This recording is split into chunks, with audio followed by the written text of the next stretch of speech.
Hi, I'm Becky with the Doug and Melissa Hoover Group at Council Realty. This is Kurt Davis of Kurt Davis Bobcat. We often refer Kurt when homeowners need a septic installation, and he's been a great resource for us, so we're interviewing today for this vendor spotlight.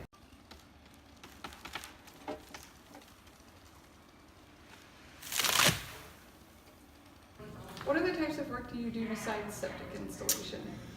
We do a lot of work for contractors, and mostly contractors in town.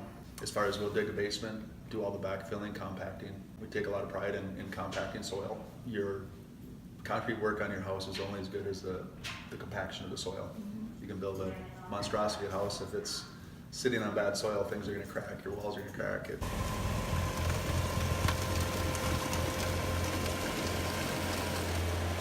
Another thing that we do that a lot of businesses around this area that they don't get into is we do a lot of wintertime projects. Well, with snow removal, we do like 90 different commercial projects that we take care of with like 4 machines going and a couple pickups every time it snows a decent amount. And then the other thing is we do a lot of ice work, like rip-wrapping shorelines and placing rocks on shorelines in the wintertime. And it's not always the safest thing to do, and that's probably why nobody else does it. They're not smarter. But we do a lot of shoreline work. Like on average, I'll probably do 1,000 feet of shoreline, placing rocks on shorelines in the wintertime, going across the ice. What makes your business special or different from others? Well, I would like to think that one thing that makes my business special would be I myself, and I tell my guys to always just go that little extra to clean up the yard or to make sure that the final product is done and things are done right, even if we don't always make a ton of money at the end of the job, just to make sure things are done right when we're done and that customers are happy. A lot of times clients will have questions about septic installation, so we're going to go through a few common questions here with Kurt.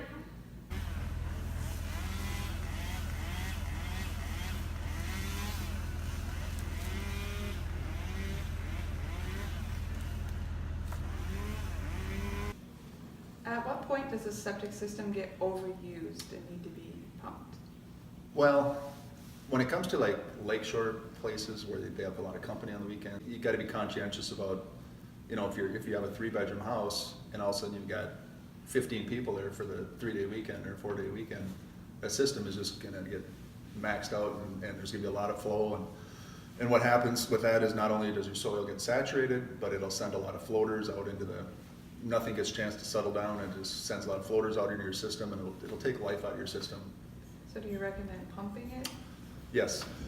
So, and the pumping isn't exactly going to take care of the overuse, but it'll help. If you have like a 3-bedroom house and you've got, say, 1 or 2 children or whatever, definitely pump it every couple of years maximum. If it's just an old elderly couple living in a house, they can probably get by 3-4 years. If somebody's getting a new septic system, why would they need a mound when their neighbor doesn't have one? That can be anything from the type of soil. The soils can change in a matter of 10 feet, from beautiful sand that treats soil very nice to a heavier clay that won't even accept water.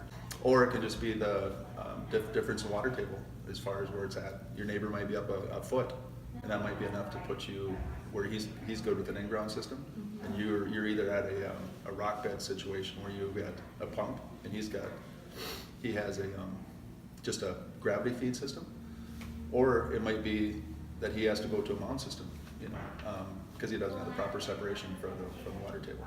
So. Thanks for coming in today, Kurt, for our first vendor spotlight. If you have any questions about services he offers, you can feel free to give him a call on his cell phone or reach out to him via email. Or if you need contact info, you can let us know. Thank you.